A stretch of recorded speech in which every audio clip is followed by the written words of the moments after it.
एक रिटायर्ड फौजी की पत्नी का देहांत हुआ। बेटे को फोन किया, 2 बेटा था, दोनों विदेश में, दोनों इंजीनियर है। एक बेटा आया वहां से, छोटा वाला आया, बोला बड़े भैया क्यों नहीं आए? वो बोले कि जाओ मां के अग्नि संस्कार में तुम जाओ, पिता के अग्नि संस्कार में मैं जाऊंगा। बोला उसको फोन करो, फोन करो। बोलो पहली फ्लाइट से आएगा घर, बोला उसको। पहली फ्लाइट से आया, बोला पिताजी का ऐसे कह रहे पहली फ्लाइट से यहाँ आइए। पहली फ्लाइट से आया और दोनों बेटा बाहर में है, माँ की लाश पड़ी हुई है बाहर में। अब पिताजी गए अंदर जाके एक दो पंक्ति में कुछ लिखा, उसमें यही लिखा था कि तुम माँ पिताजी के अग्नि संस्कार में क्यों आओगे, इस अग्नि संस्कार से मैं तुमको मुक्त कर देता हूँ। 1-2 पंक्ति में लिख दिया और कमरे में घुसे, कनपट्टी में अपने ही रिवॉल्वर की 2-3 गोली उतार लिया। तो संस्कार नहीं देंगे बच्चे आपके, और तो बात छोड़ दीजिए, अगर संस्कार नहीं देंगे तो आपके बच्चे आपके अग्नि संस्कार में भी नहीं आएंगे।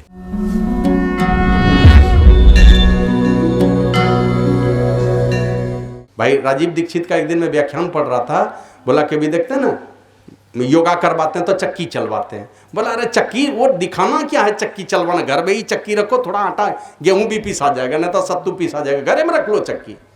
तो सब छोड़ दिया लोगों ने। तो बचपन में ये सारे संस्कार, माँ का गर्भ ही है प्रथम पाठशाला, यहीं से बच्चे के अंदर में अच्छी शिक्षा, अच्छे संस्कार भरे जाते हैं।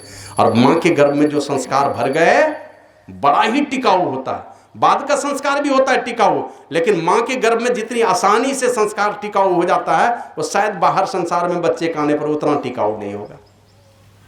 इसलिए एक से एक इतिहास के पन्नों में, शास्त्र के पन्नों में अनेक कथा कहानी की चर्चा है।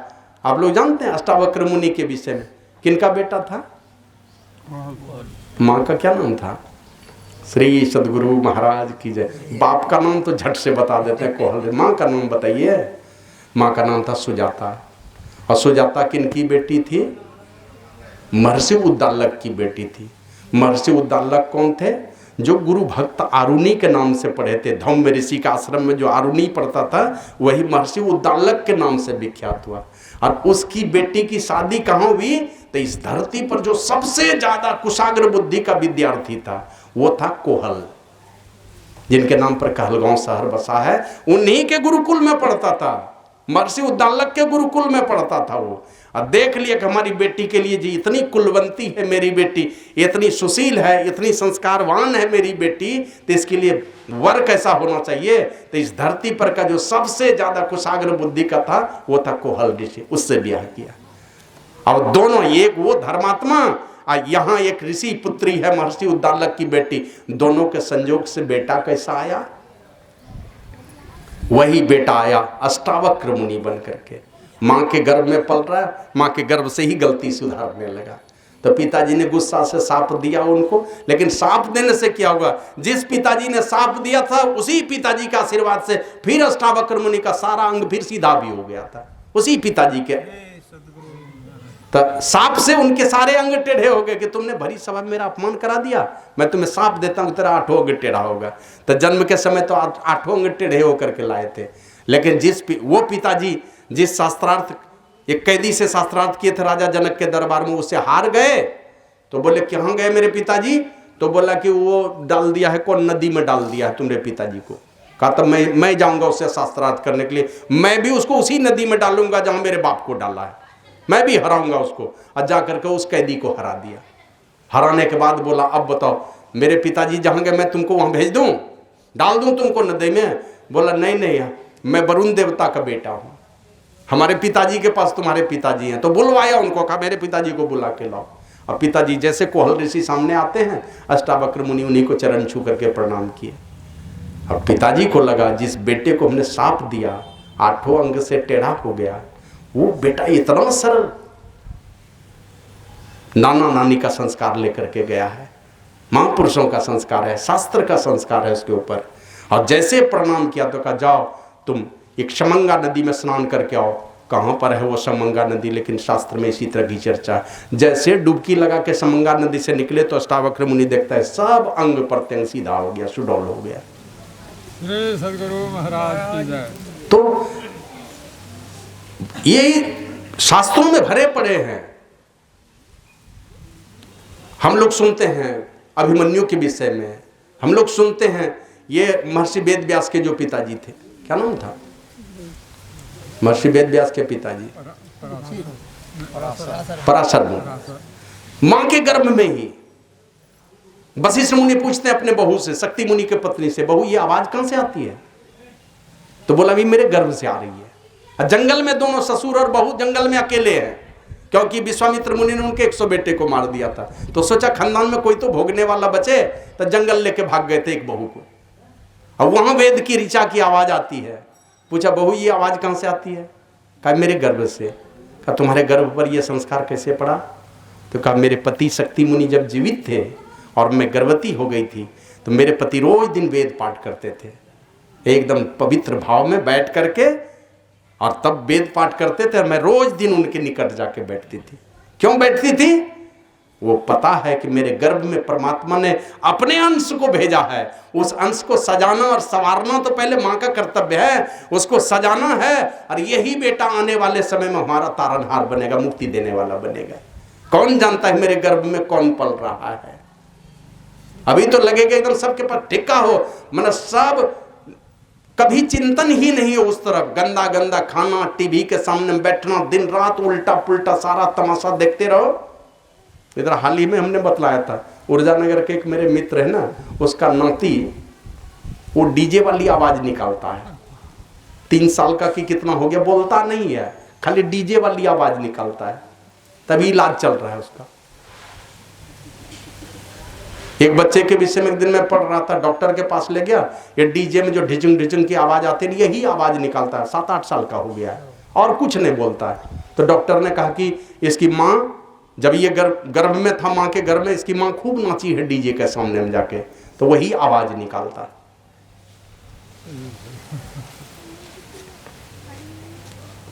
एक बार एक जगह 6-7 वर्ष पहले हमने पढ़ा एक पेपर में, एक बच्चे को ले गया डॉक्टर के पास। डॉक्टर से पूछा कि डॉक्टर साहब ये 8-9 दिन से सोता, मैंने रोता ही रहता है, चुप नहीं होता मेरा बच्चा। तो डॉक्टर, वो चाइल्ड स्पेशलिस्ट डॉक्टर, जब ब्लड टेस्ट किया और ब्लड टेस्ट करके 1 बोतल रम मंगवाया, और रम मंगवा के 1 चम्मच रम डाला कप में और भर कप पानी मिलाया उसमें, और छोटे चम्मच से ऐसे उठा करके जैसे बच्चे के जिह्वा पर दिया, बच्चा चुप हो गया। तो डॉक्टर ने पूछा कि तुम शराब पीते हो? बोला कि हाँ। उसके बाप से पूछा तुम शराब पीते हो? बोला हाँ। उसकी माँ से पूछा तुम भी पीती हो शराब? बोला हाँ मैं भी पीती हूँ कभी कभी। दोनों शराबी, इसलिए तेरा बेटा जन्म से ही शराबी हो गया, ये बिना शराब का जिंदा नहीं रहेगा। पहले के देखते थे ना, हमारे यहाँ इसी प्रथा थी, बड़े पुत्र पर भरोसा किया जाता था। अभी भी कुछ कुछ जगह पर जैसे प्रधान की बहाली होती है तो बड़े बेटे को पहले दिया जाता है। बड़े बेटे पर पहले विश्वास होता था। क्यों होता था बड़े बेटे पर विश्वास? तो पहले बच्चे जाते थे गुरुकुल में पढ़ने के लिए, और शादी का जब उम्र होता था, 25 वर्ष का होता था, तब वो गुरुकुल से 20 वर्ष शिक्षा लेकर के आता था। 20 वर्षों तक ब्रह्मचर्य का पालन करता था वो, और ब्रह्मचर्य का पालन करके अध्यात्म के ज्ञान से भरा हुआ रहता था, तब गृहस्थ जीवन में प्रवेश करता था। बेटियां भी सुलक्षणा होती थी, माता पिता के आदेश के बगैर वो कभी ऐसा कोई निर्णय ले लेती थी, धर्म के रास्ते पर चलती थी। और जब धर्मात्मा बेटा बेटी का संजोग होता था, जैसे ही पहला बेटा आया बड़ा ही गुणवान आता था, बेटी आती थी गुणवंती आती थी, और धीरे धीरे संसार के विषयों में जब फंसता था तब बाद वाले बेटे पर थोड़ा डाउट होता था, पता नहीं बाद वाला बेटा गड़बड़ होगा क्या। अभी क्या होता है देखते हैं, नादानी में 1 बच्चे हो गए, 2 बच्चे हो गए, 3 बच्चे हो गए, 1, 2, 3 के बाद थोड़ी समझदारी आती है माँ बाप के पास, तब चलो मंदिर में चलो, पूजा करो, गुरुजी के पास चलो, ये सब संस्कार भरने लगता है। और जब 3 नंबर में 4 नंबर में बेटा बेटी आता है, तब देखिए छोटे वाले पर ज्यादा भरोसा हो जाता है माँ बाप को। काहे? पहले के बेटे नादानी में, अब बाद वाले जो बच्चे आए हैं उस समय होशो हवास में माँ बाप रहता है, ये देखो उल्टा पुल्टा मत करो, अच्छे रास्ते पर चलो।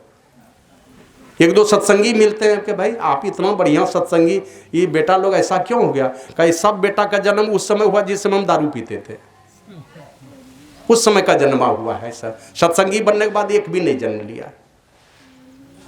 तो सारे अच्छे ये सारे संस्कार, माँ का गर्भ है प्रथम पाठशाला, वहां से सारी शिक्षा होनी चाहिए। दूसरी पाठशाला है माता पिता का आंगन, इस आंगन में सदैव भक्तिमय वातावरण बने, बच्चे पढ़े लिखें।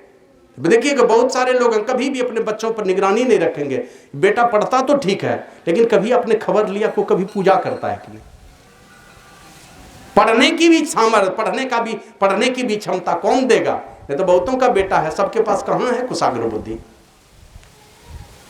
तो जिनकी कृपा से ये सारी चीजें हमें मिली है, उस परमात्मा का चिंतन कभी करता है कि नहीं? पूजा पाठ ध्यान करता है कि नहीं करता है? किसी को सर झुकाता है कि नहीं घर में बड़े बुजुर्गों के पास जाकर के? तो इन सारे संस्कारों पर बचपन से ही जो निगरानी रखेंगे, माता पिता निगरानी रखेंगे। ऐसा नहीं कि आज देखिएगा बेटा बड़ा हो गया, जवान हो गया, शादी हो गई, अब देखिएगा माता पिता की बात नहीं रखता है। बाबा देखिए ना मेरा बेटा शराब पीने लगा, एक ही दिन में पीता है क्या? कभी आपने भेजा अच्छे स्कूल में, लेकिन कभी भी उसको पकड़ करके चलो कोई साधु संतों के पास चलो। हमारे जितने पूर्वज हुए सारे, जिनका नाम है शास्त्रों में भरा पड़ा हुआ, वो सारे लोग जाते थे ऋषि मुनियों के पास जाकर के माथा झुकाते थे, माथा टेकते थे, जाकर के महापुरुषों की बंदगी बजाते थे। तो इसलिए ये सारे संस्कार भरते भरते और जब बच्चा बड़ा हो जाता है, माता पिता को निगरानी रखनी चाहिए कि क्या खाता है, खाना पीना क्या हो रहा है, किनके साथ इसकी संगति है। अपने बच्चे की अगर परीक्षा लेनी हो ना, उसके कुछ 2-4 दोस्त से मिल लीजिए। दोस्त बता देगा कि आपका बेटा और आपकी बेटी कैसी है, दोस्त से पता चलेगा। अच्छे लोगों से दोस्ती है, चरित्रवान लोगों से दोस्ती है। बेटे के अंदर में उल्टे पुल्टे चरित्र आ नहीं सकते। और दोस्ती अगर गलत जगह में है, इसका मतलब आप कितनों छिपा करके रखिए, बेटा आपका नालायक ही बनने वाला है। भले बन जाएगा इंजीनियर, डॉक्टर। अभी मेरे जब मैं कुसुम घाटी में रहता था, पिताजी का देहांत हुआ, अग्नि संस्कार करने, एक ही बेटा है, अग्नि संस्कार करने नहीं आया।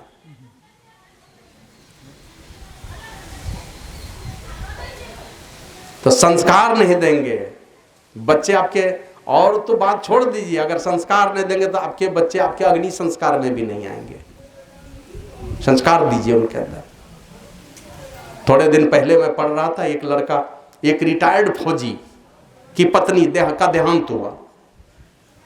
बेटे को फोन किया, 2 बेटा था, दोनों विदेश में, दोनों इंजीनियर है। एक बेटा आया वहां से, छोटा वाला आया, बोला बड़े भैया क्यों नहीं आए? वो बोले कि जाओ माँ के अग्नि संस्कार में तुम जाओ, पिता के अग्नि संस्कार में मैं जाऊंगा। बोलो उसको फोन करो, बोलो पहली फ्लाइट से आएगा घर, बोला उसको। पहली फ्लाइट से आया, बोला पिताजी का ऐसे कह रहे पहली फ्लाइट से यहाँ आइए। पहली फ्लाइट से आया और दोनों बेटा बाहर में है, माँ की लाश पड़ी हुई है बाहर में। अब पिताजी गए अंदर जाके एक दो पंक्ति में कुछ लिखा, उसमें यही लिखा था कि तुम माँ पिताजी के अग्नि संस्कार में क्यों आओगे, इस अग्नि संस्कार से मैं तुमको मुक्त कर देता हूँ। 1-2 पंक्ति में लिख दिया और कमरे में घुसे, कनपट्टी में अपने ही रिवॉल्वर की 2-3 गोली उतार लिया। वो फौजी मर गया। बोले काय के लिए आओगे पिताजी का अग्नि संस्कार में, एक ही बार कर लो, अब दोहरा के आना ही नहीं है। वो स्थिति बनने वाली है। एक तो देखते हैं घर में भाभी कहाँ गई, देवर कहाँ गया, चाची कहाँ गई, बड़की माँ कहाँ गई, दादी कहाँ गई, सारे रिश्ते कितने दूर चले गए। पूरे परिवार में देखिए ना, कहीं काकी और बड़की माँ वाला घर नहीं बचा है, सब अलग अलग है।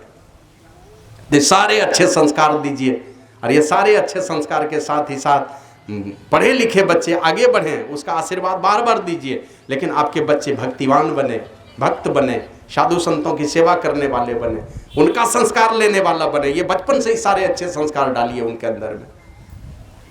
और यही सुन रहे थे, ये सारे अच्छे संस्कार अगर डालने हैं तो का ओम युंजान प्रथम मनस्तत्वाय सवितादियम अग्निर्ज्योतिरनिचाय पृथिव्यादः भरत। ले चलो उस दिशा में जहां तुम्हारे बेटे का कल्याण होगा। कहाँ होगा? वो है परमात्मा की भक्ति। लेकिन वो परमात्मा की भक्ति कैसे होगी? पहचान करके होगी।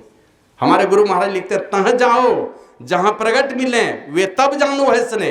अपने को वहां ले चलो जहां प्रगट रूप में मिल जाए, वहां ले जाना पड़ेगा। और वहां जाने के लिए कहते हैं स्थूल सूक्ष्म कारण महाकारण कैबल्य के पार सुषमंतिल हो पिलतन भीतर। जाना है तो ये चारों जड़ और चेतन शरीर से पार चल करके उस परमात्मा के पास जाना होगा। लेकिन इस ज्ञान को अगर पाना चाहते हो का सबसे पहले बुद्धि योग करना पड़ेगा। बुद्धि योग सत्संग को कहते हैं। ले चलिए और यहाँ बुद्धि योग जब करते हैं, महापुरुषों की संगति में जाते हैं, इनके विचारों को जब सुनते हैं ना, ये विचार है औषधि। और सारी औषधि खाएंगे तो बहुत सारी बीमारियां खत्म हो जाएंगी, लेकिन विचार रूपी औषधि जैसे ही आपके मन मस्तिष्क पर पड़ेगी ना, जन्मों जन्मों के सारे कलमश को धो देगा, दिशा बदल देगा, एक तुरंत दिशा ही बदल जाएगी। इसलिए देखते हैं पापी से पापी लोग आए महापुरुषों की शरण में, कौन जादू कर दिया पता नहीं, ऐसी जादू की छड़ी चलाई, सब भूल गया, टेढ़े मेढ़े चाल पर चलना छोड़ करके कि दूसरे दिशा में चल दिया। एक बार ये किसी भगवान बुद्ध के जमाने की बात है कि एक घर की, नगर की सेठ की कन्या जब युवती हो गई, चली गई किसी नौकर के संग में ही भाग गई। अब ये तो लज्जा वाली बात है, माता और पिता कहां कहां सर उठा के नहीं देख सकता। जब इस तरह का कोई बेटा बेटी करता है तो गर्दन नहीं उठा पाएगा, कहीं पर नजर उठा करके किसी को नहीं देख पाएगा। भाग गई नौकर के साथ में, और बड़े सेठ की बेटी। अब भागी तो कुछ दिनों के बाद एक लड़के का जन्म हुआ।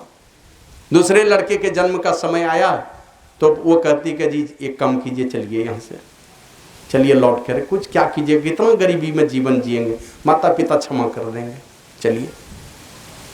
तो पत्नी के कहने पर वो चला वहाँ से, लेकिन डर भी लगता था कि ये तो हम बहुत गलत काम है, बड़े बाप की प्रतिष्ठा मिट्टी में मिला दिए, छोड़ेगा नहीं हमको। लेकिन फिर भी पत्नी के कहने पर आ रहा था। दूसरे बच्चे का समय आया, जन्म का समय आया, तो वो कहती कि जी थोड़ी लकड़ी की व्यवस्था कर दीजिए। तो लकड़ी की व्यवस्था करने के लिए गए हैं, और वहीं एक सर्प ने काट लिया उसको, मर गया उधर ही, लौटा ही नहीं। तब तक में दूसरे बच्चे का जन्म हो गया। अब दोनों बेटे को लेके धीरे धीरे आगे बढ़ी है, तो देखा कुछ दूरी पर जाकर के कि उसका शरीर, मृत शरीर पड़ा हुआ है। देख लिया पैर में सांप के कटे का निशान है, मर गया वो। अब दोनों बेटे को लेकर आगे बढ़ी, नदी का एक किनारा, नदी मिला, नदी के पास जैसे वो लड़की जाती है, दोनों बेटे को लेकर सोचा इसको पार करें। तो एक बेटे को, पहले बड़े बेटे को उस पार किया, और दूसरे बेटे को लेने के लिए इस पार आई। अब जैसे बीच धारा में आई है, एक बेटे को उस पार छोड़ करके बड़ा बड़ा बाज झपट्टा मारने लगा। वो जो दूध मुहा बच्चा था ना, लगता था मांस का टुकड़ा रहे, उसको बाज झपट्टा मारने लगा। तो दोनों हाथ से ताली बजा करके जैसे ही उड़ाई ना, तो बाज क्या उड़ेगा, उस पार में जो बड़ा बेटा था वो समझा कि शायद मेरी माँ बुला रही है, बस वो नदी की धारा में घुस गया। वो बेटा बह गया पानी की धारा, नदी की धारा में। और दूसरे बेटे को जैसे उठाने के लिए गई, तब तक वो बाज लेकर के भाग गया, उसको बाज उठा के उस बच्चे को लेके भाग गया, मांस का टुकड़ा समझकर। कोई भी संत पुरुष जहां बैठे रहते हैं, उनकी आभा होती है, उस आभा के प्रभाव में देखते हैं, यहां तक उस आभा में रहेंगे तो आपके मन के बहुत सारे विकार अपने भाग जाएंगे। देखने मात्र से मन के सारी बुराइयां झलकने लगती अपने आप की, हम कितना बड़ा पापी हैं उस आभा में पड़ने पर। तो भगवान बुद्ध के सभा में जैसे वो कन्या पहुंचती है, एकदम नंग धड़ंग पहुंच गई है, उस सभा में पहुंची, और उनकी जो छीन मती थी तुरंत बदल गई, होश हो गया, उसको पागलपना दूर हो गया। अब जैसे पागलपना दूर हुआ तो अपना इज्जत बचाने के लिए वो किसी तरह उकड़ू होकर के बैठ गई, अपने बदन को ढकना चाहिए किसी तरह से। तब तक में एक दो भिक्षुनी ने अपने बदन का चादर फेंक करके उसके बदन पर फेंक दिया। अब जैसे उसके बदन पर फेंका, अब बाद में भिक्षुनी समुदाय में भेज करके उसको दीक्षा भी दिलवाया। और दीक्षा दिलवाने के बाद यही भगवान बुद्ध ने कहा कि पट फेंकने से इसका आचार विचार बदल गया, चादर फेंकने से, इसके बदन पर चादर देने से आचार विचार बदल गया, इसलिए इसका नाम पटाचारा रहेगा।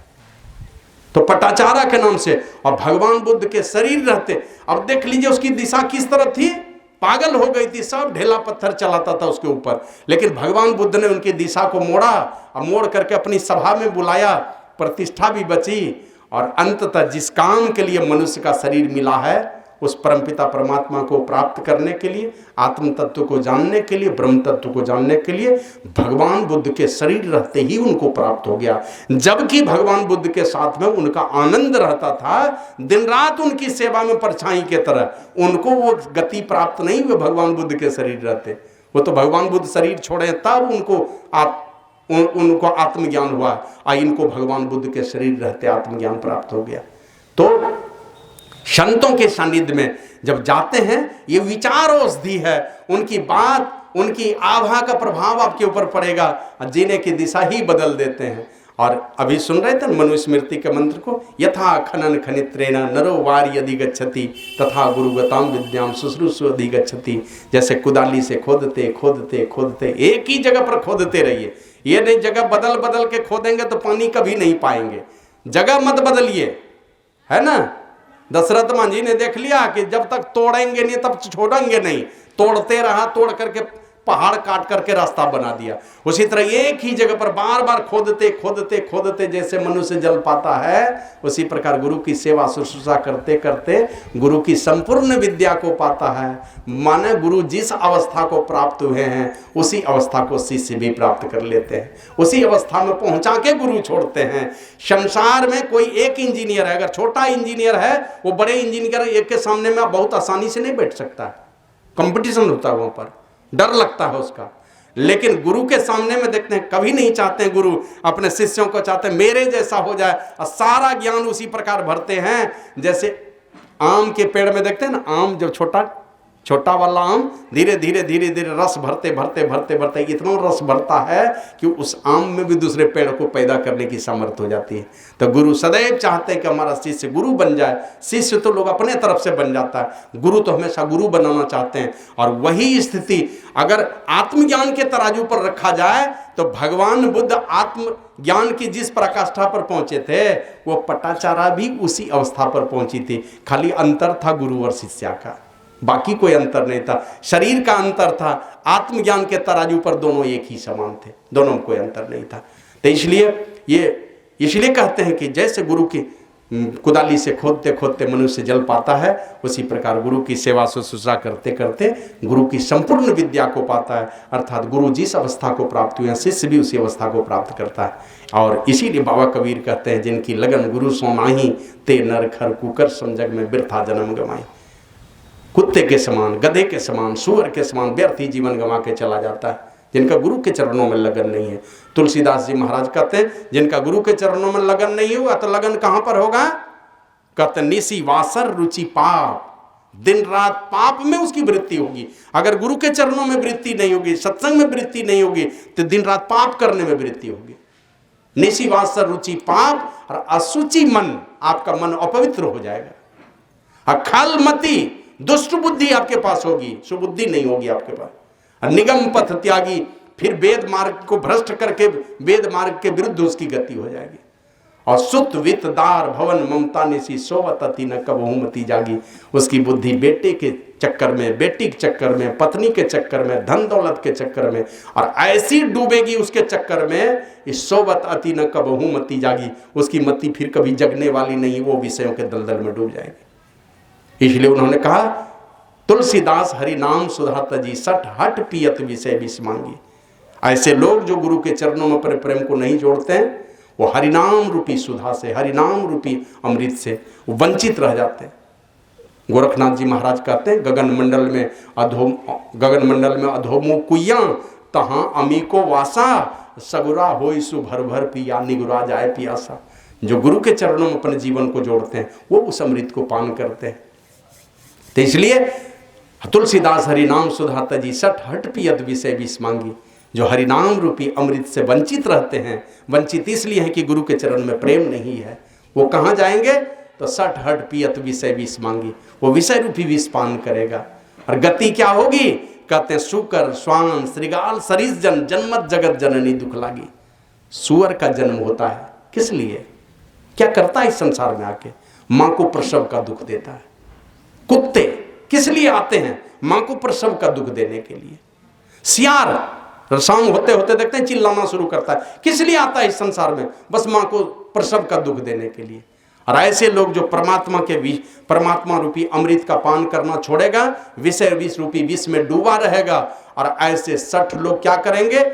माता को खाली प्रसव का दुख देने के लिए संसार में आते हैं, मैंने कोई गति नहीं रह जाती है। कबीरदास जी महाराज कहते हैं, संत कबीर कहते हैं, जैसे फूल उजाड़ को लागो बिन स्वारथ जरी जाए, कहे कबीर बिन बचन गुरु के अंतकाल पछताएं जिनकी लगन गुरु सो नाही।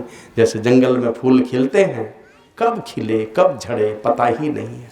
कितना हूँ बढ़िया फूल है, जंगल में कब खिले कब झड़ गए कोई गिनती नहीं है। घर में कोई भी फूल है लोग देवी देवता भगवान पर चढ़ा देता है, इसकी कीमत है अधिक। तो उसी प्रकार कहे कबीर बिन बचन गुरु के, बिन गुरु के वचन से अलग हट करके रहेंगे, महापुरुषों के विचारों को अपने जीवन में नहीं उतारेंगे, महापुरुषों की संगति नहीं करेंगे। संगति का माना संग संग गति, महापुरुषों की संग संगति अगर आपकी नहीं होती है तो कहे कबीर बिन बचन गुरु के अंतकाल पछताएं। अंतिम समय में सिर धुन धुन करके पछताना पड़ेगा, क्योंकि आपको पता चल जाएगा मरने के पहले ही सारा पूर्व का सब घटनाक्रम आप देखेंगे। अब मरने के टाइम में आपकी क्या गति होने वाली ने जमदूत पहले ही इशारा कर देगा आपको, चल निकल इस घर को खाली करो। तो देखते हैं आंख कान नाक मुंह बंद कर लेता है, पखाना के रास्ते से, आंख के रास्ते से, कान के रास्ते से, कभी काने से खून निकल जाएगा, आंखें से खून निकल जाएगा, नाके से नेटा निकल जाएगा, मुंह से कफ निकलेगा, पखाना के रास्ते से पखाना हो जाता है, वो उसी रास्ते से प्राण निकाल करके जमदूत लेकर के चले जाते हैं। इसलिए सिर धुन धुन करके पछताना नहीं पड़े। इसी के लिए हमारे गुरु महाराज कहते हैं, करिए भाई सदगुरु गुरुपद सेवा, विषय भोग मन ललची ललची धरे जाए पड़े जमजेवा। बार बार विषय भोग रूपी में मन जाता है, ललच ललच करके जम का ही भोजन बनता है, बार बार जाता है, ललचता है उन विषयों को देख करके, क्योंकि परमात्मा ने ऐसा बना रखा है। और मात पिता दारा सुत बंधु कुटुंब न करे तब सेवा, माता पिता पत्नी कुटुंब बेटे कोई तुम्हारी सेवा नहीं करेगा तो कोई तुमको इन दुखों से बचाने वाला नहीं है। इसलिए वो कहते हैं हमारे गुरु महाराज, धन को गिने निज तन्ना सहाई, तुम हंसा एक एका, तुम अकेले हो एकमात्र, तुम आत्मस्वरूप हो, तुम हंसा एक एका। याते चेती सदगुरु गुरु से वो करी है सहाय अनेका। सचेत हो जाओ, धन दौलत बेटा बेटी सजाओ, लेकिन इसी के चक्कर में जीवन को खपाओ मत, बर्बाद मत करो। यही सोच करके गुरु की सेवा करो, करी है सहाय अनेका। बहुत लोग सहायता करने वाले होंगे अगर गुरु की सेवा करोगे, गुरु की कृपा होगी तो संसार में बहुत लोग तुम्हारी सेवा करने वाले हो जाएंगे। इसलिए गुरु महाराज कहते हैं, गुरु निज भेद दे अधर चरण को, गुरुमुख चढ़त विषेखा। अधर में चढ़ने को, अंतर गगन में चढ़ने को गुरु निज भेद दें, इसका भेद गुरु बतलाते हैं। और गुरुमुख चढ़त विषय का, जो गुरुमुख होगा वही विशेष उसकी चढ़ाई होती है। और चढ़त चढ़त सो टपत गगन के सब, सारे गगन को, अंतर गगन के सारे तलों को पार करता हुआ अंधकार मंडल प्रकाश मंडल शब्द मंडल सबको पार कर जाएगा। चढ़त चढ़त सो टपत गगन सब, जाय मिलत सबसे खा, जाकर के सबसे ऊंचे वाले शिखर पर, परमात्मा का शिखर पर पहुंच जाता है। देवी शाह पूर्ण सदगुरु जिन सम भेदी न दूजा। गुरु महाराज कहते हैं ये पूर्ण सदगुरु हैं, जागृत सदगुरु हैं, इनसे बढ़कर के कोई दूसरे सदगुरु नहीं। और मैं ही निस दिन चरण शीश धरी, उनके चरणों में शीश धर करके मन सर्वस्व समर्पण करके आप अर्पी करो पूजा। तन का अर्पण करो, मन का अर्पण करो, धन का अर्पण करो, और अंतिम अपने आप का अर्पण करके गुरु की पूजा करो, अपने आप का समर्पण कर दो। और इसी को समझाने के लिए बाबा साहिब स्वामी जी महाराज कहते हैं, भैया गुरु बाबा की महिमा महान बा, बहुत बहुत महिमा है। साखी वेद पुराण वाला, उनके महिमा के विषय में जानना चाहते हैं, वेद पुराण को पढ़िए। गुरु की महानता का एक से एक कहानी मिलेगी, एक से एक दृष्टांत मिलेंगे कि कैसे कैसे राजा महाराजा बड़े बड़े लोग आए, यहाँ तक कि देवी देवता राम कृष्ण सब आकर के गुरु का पैर दबाए हैं। इसलिए भैया गुरु बाबा के महिमा महान बा, साखी वेद पुराण वाला।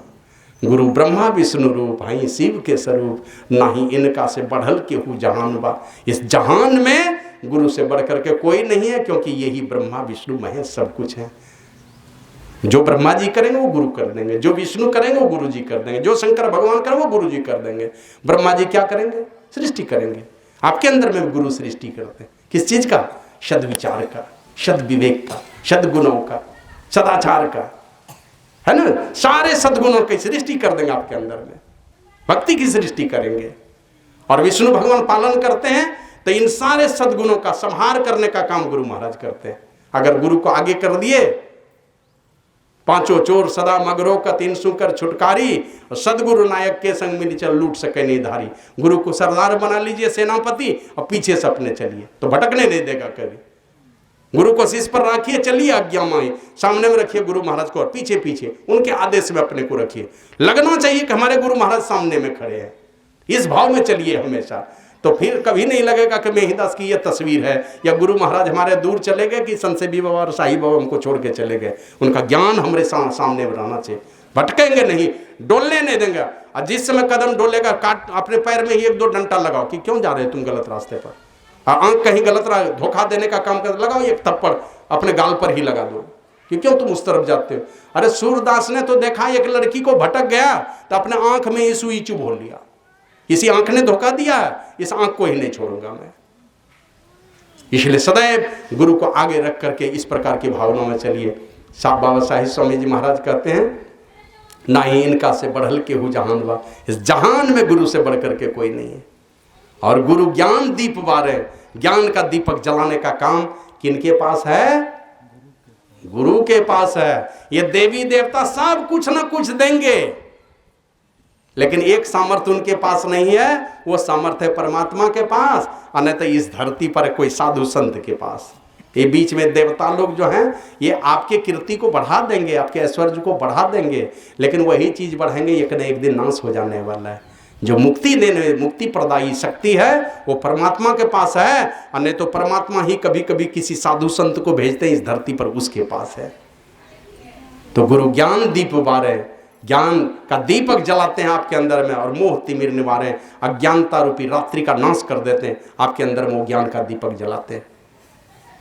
और अंततः गुरु भव से पार उतारे जीव हल्कानबा। जो जीव इस संसार में परेशान है, बेचैन है, उसको इस संसार से पार उतारने का काम गुरु करते हैं।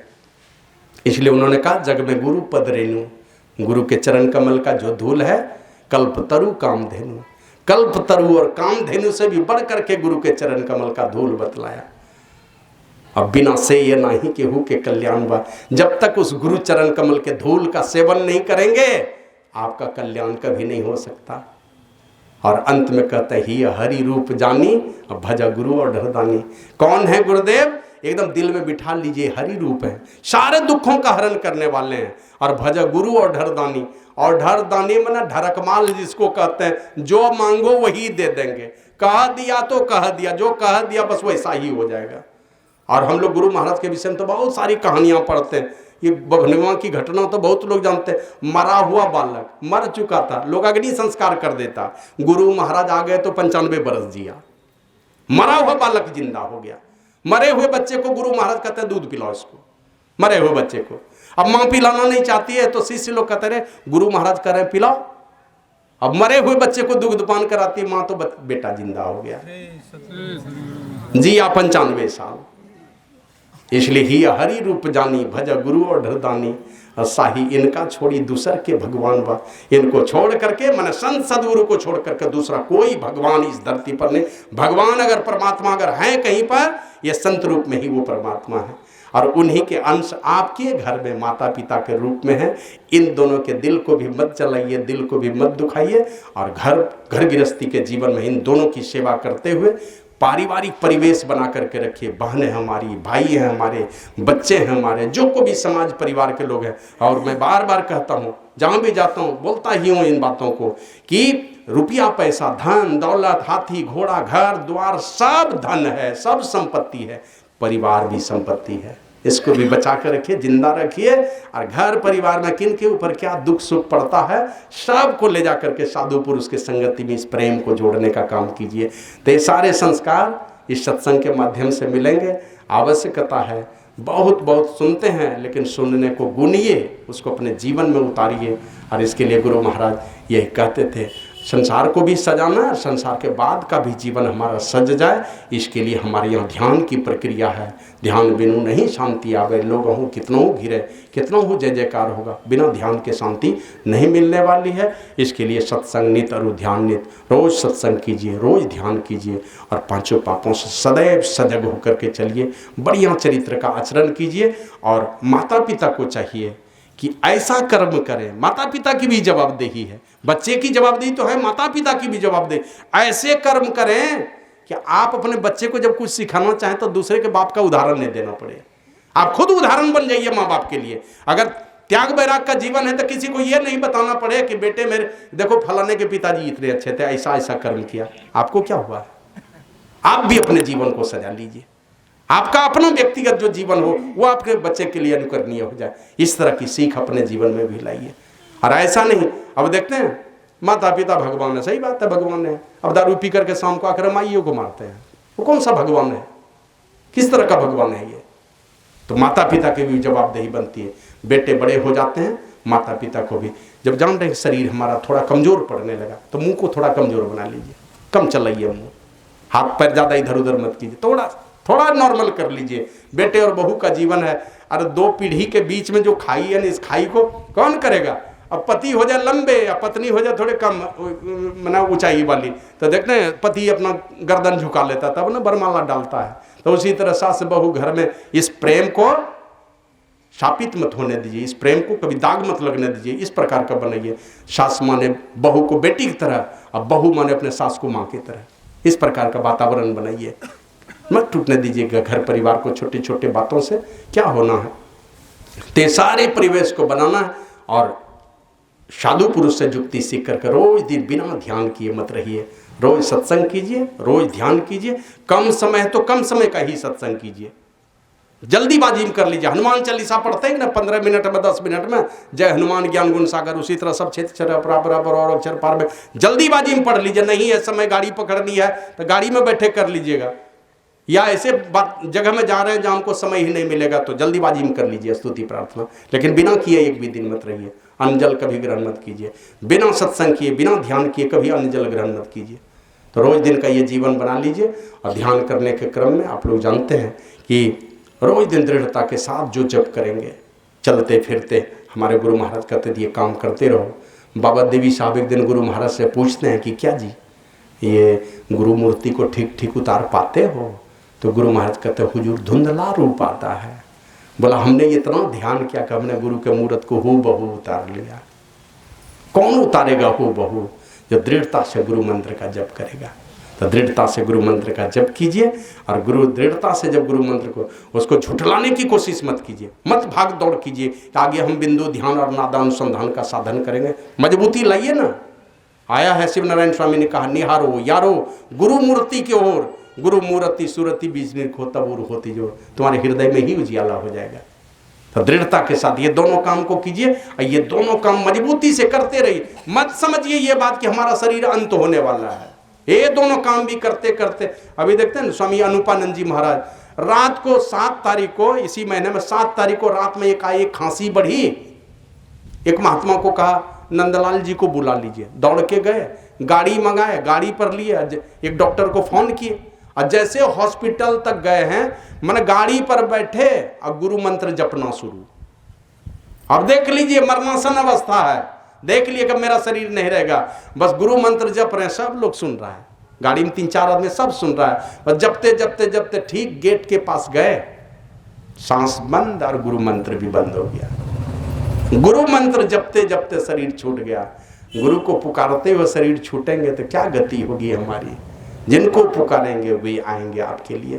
तो इसलिए इन सारी चीज़ों को दृढ़ता से गुरु मंत्र का जप कीजिए, गुरु की मानस मूर्ति का ध्यान कीजिए, मानस पटल पर दृढ़ता से उसको उतारिए। और एकाग्रता, एक बिंदुता का साधन, दृष्टि साधन का अभ्यास है, इनको भी दृढ़ता से कीजिए।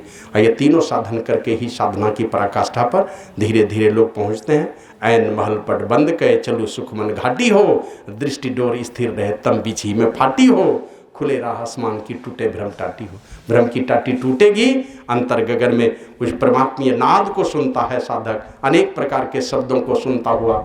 अभी सुन रहे थे ना, ज्योति बिंदु पहले दर्शन होगा, दृष्टि जैसे एक होगी ज्योति बिंदु का दर्शन होगा, ध्रुव तारे का दर्शन होगा, इंदु लखी, इंदु में होता है चंद्रमा, उसका दर्शन होगा सहस्त्रदल कमल में। और लाल भानु झलकी, लाल भानु माने सुबह सुबह जो लाल लाल सूर्य देखते हैं उस सूर्य का दर्शन होगा। लाल भानु झलकी और बजत विविध विध अनहद सोरा, अनहद शोर बजेंगे अंदर में।